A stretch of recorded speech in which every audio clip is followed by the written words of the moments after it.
Assalamualaikum warahmatullahi wabarakatuh. Nama saya Devia Nur Afdila. Saat ini saya sedang berkuliah di STIS Sutartanja Subang semester 5. Dalam kesempatan kali ini saya akan membahas materi yang sebelumnya sudah dibahas dalam mata kuliah Corporate Governance. Nah, materi yang saya akan bahas itu judulnya Investor Institusi, Pasar Saham, dan Perantara lainnya. Nah, yang pertama kita bahas tentang investor. Jadi, di dalam kelompok investor besar itu terbagi menjadi 4 kelompok. Yang pertama, investor institusi, yaitu produknya reksadana dan dana pensiun. Yang kedua, perusahaan asuransi. Produknya itu asuransi kesehatan dan asuransi rumah. Yang ketiga, ada sovereign wealth fund, yaitu dana kekayaan negara. Yang terakhir, yang keempat, ada hedge fund atau dana lindungi nilai. Selanjutnya ada latar belakang investor institusi. Peran institusi dan pihak perantara lainnya semakin besar dengan adanya globalisasi pasar uang dan pasar modal. Nah, investor institusi juga memiliki posisi tawar-menawar yang baik dengan investor, termasuk dalam memperoleh informasi yang dibutuhkan investor dalam pengambilan keputusan. Nah, selanjutnya investor institusi juga memiliki sumber daya yang memadai untuk melakukan analisis dan pengawasan yang lebih baik atas investasi yang ditanamkannya di sebuah perusahaan, sehingga dana tersebut pemilik akhir diharapkan lebih aman dan optimal. Selanjutnya, peran pengawasan investor institusi. Nah, peran pengawasan investor institusi itu terbagi menjadi 4. Yang pertama, portofolio investasi internasional yang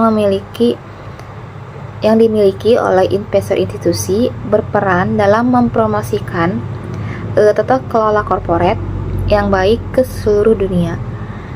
Yang kedua, peran pengawasan yang dilakukan oleh investor institusi terhadap manajemen melalui penempatan institusional direktur atau orang yang bertanggung jawab atas pengelolaan operasional sehari-hari suatu institusi.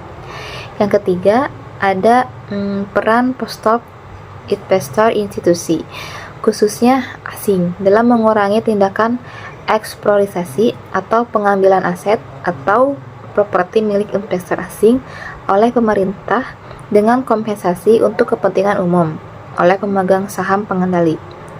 Yang terakhir, pasar modal memberikan penilaian positif atas fungsi pengawasan dari investor institusi dan perannya dalam meningkatkan kinerja perusahaan setelah IPO atau Initial Public Offering. Selanjutnya ada prinsip ketiga OECD.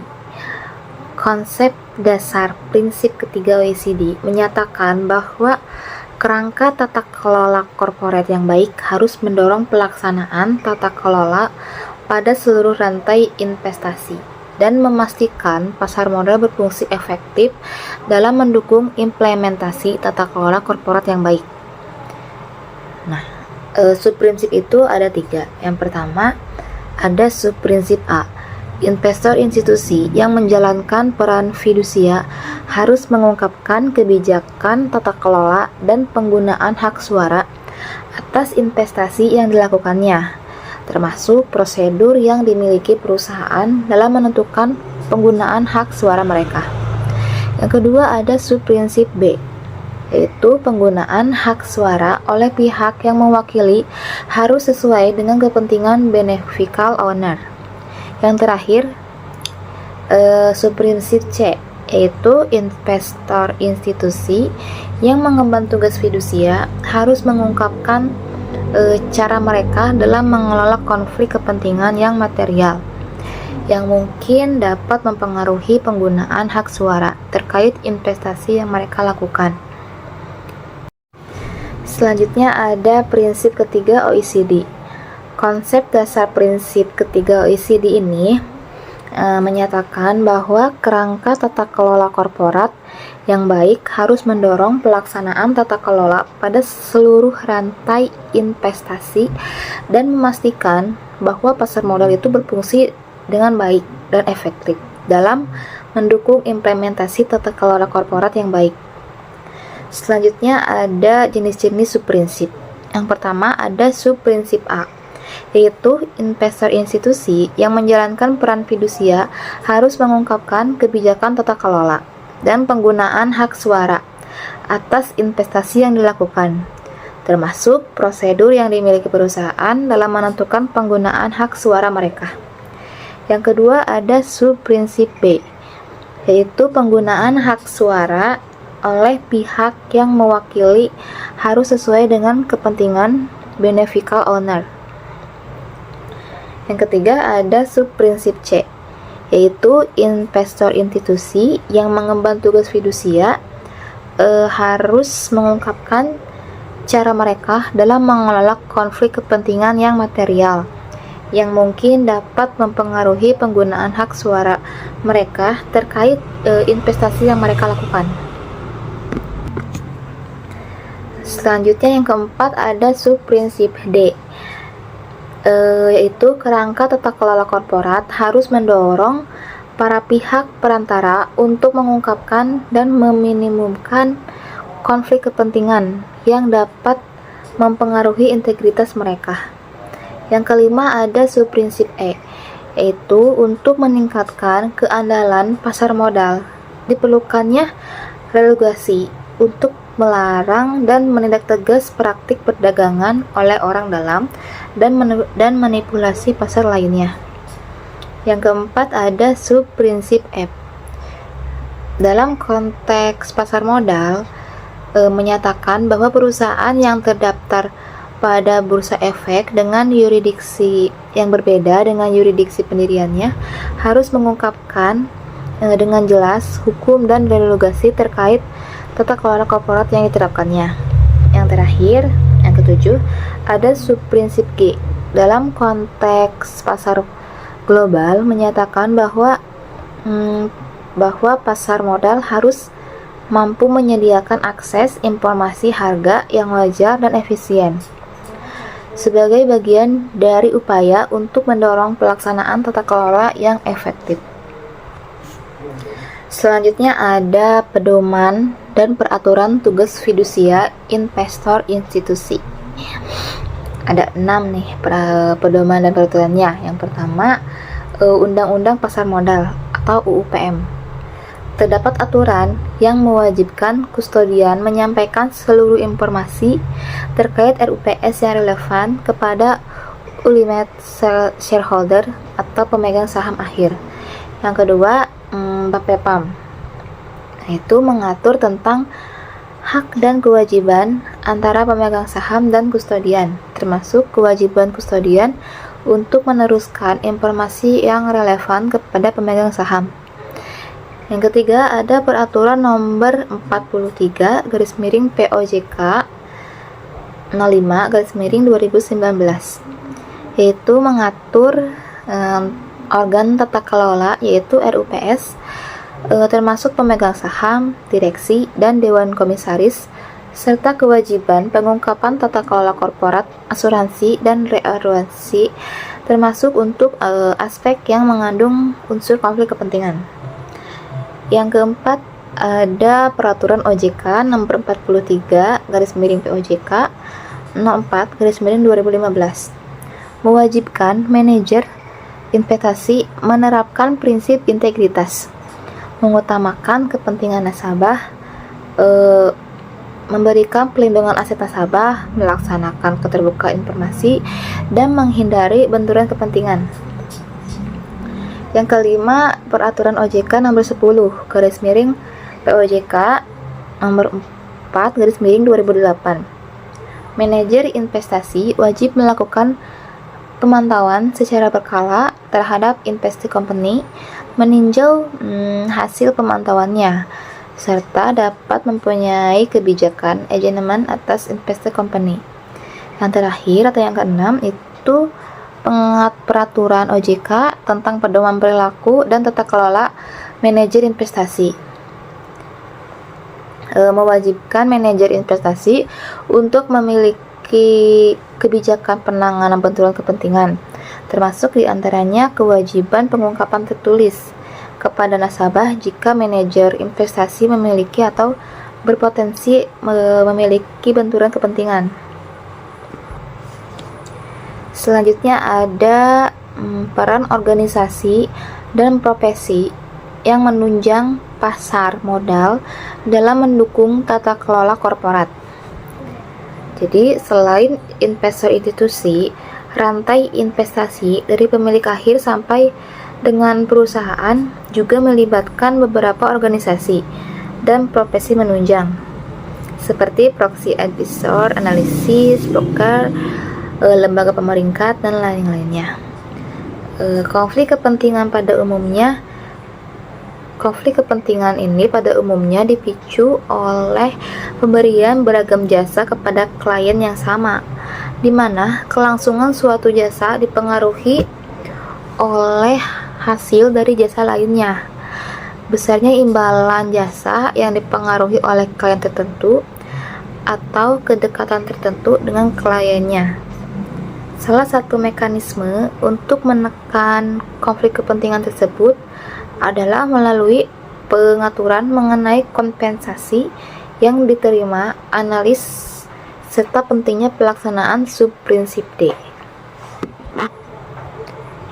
Selanjutnya ada pedoman dan peraturan organisasi dan profesi yang menunjang pasar modal. Yang pertama ada UUPM pasal 35, pasal 30. Yang pertama ada UUPM pasal 35 UUPM. Melarang perusahaan efek atau penasehat investasi untuk menggunakan pengaruh atau mengadakan tekanan yang bertentangan dengan kepentingan nasabah. Pasal tersebut juga melarang perusahaan efek untuk merekomendasikan pembeli atau penjual efek kepada nasabah tanpa memberitahukan keberadaan kepentingan perusahaan efek dalam efek tersebut. Yang kedua, berpedoman kepada POJK nomor 38/POJK 4/2008 tentang perizinan perusahaan diberikan pemeringkat selain pengatur perizinan, juga mengatur tata kelola korporat untuk menjaga integritas perusahaan, pemeringkat syarat anggota direksi dan dewan komisaris serta analis mencakup aspek integritas, kompensasi, dan keahlian. Selanjutnya ada dampak globalisasi terhadap pengungkapan informasi tata kelola. Perusahaan asing yang akan menerbitkan sahamnya di Indonesia harus tunduk kepada Undang-Undang Nomor 25 Tahun 2007 tentang penanaman modal asing. Pasal 5 ayat 2 menyebutkan bahwa penanaman modal asing wajib dilakukan dalam bentuk perseroan terbatas atau PT. Berdasarkan hukum Indonesia dalam berkedudukan di dalam wilayah negara Republik Indonesia, kecuali ditentukan oleh undang-undang. Oleh sebab itu, perusahaan asing yang kemudian mendaftarkan sahamnya di BEI atau Bursa Efek Indonesia harus terlebih dahulu membentuk badan hukum perseroan terbatas di Indonesia, sehingga tidak memenuhi karakteristik seperti yang dimaksud oleh subprinsip E. Selanjutnya, ketersediaan informasi harga. Menurut OECD tahun 2015, tata kelola korporat yang efektif memungkinkan pemegang saham melakukan pengawasan dan penilaian atas investasi yang mereka lakukan melalui perbandingan informasi berbasis pasar dengan informasi mengenai prospek dan kinerja yang disajikan perusahaan. Subprinsip G, prinsip ketiga OECD, menegaskan bahwa kualitas dan kemudahan akses informasi pasar termasuk perolehan harga yang wajar dan efisien, merupakan faktor yang penting bagi pemegang saham.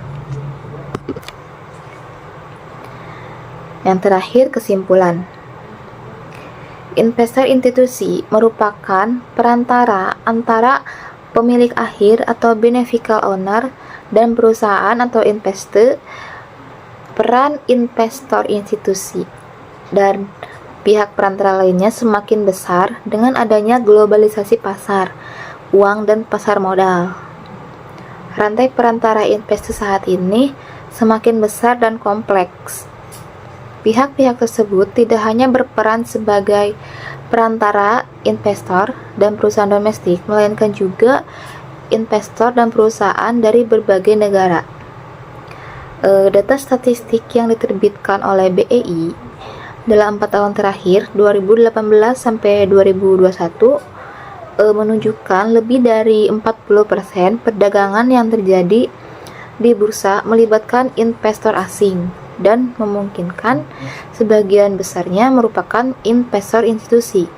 Keberadaan investor asing tersebut tentunya melibatkan peran investor institusional dan pihak perantara lain yang semakin besar dan kompleks.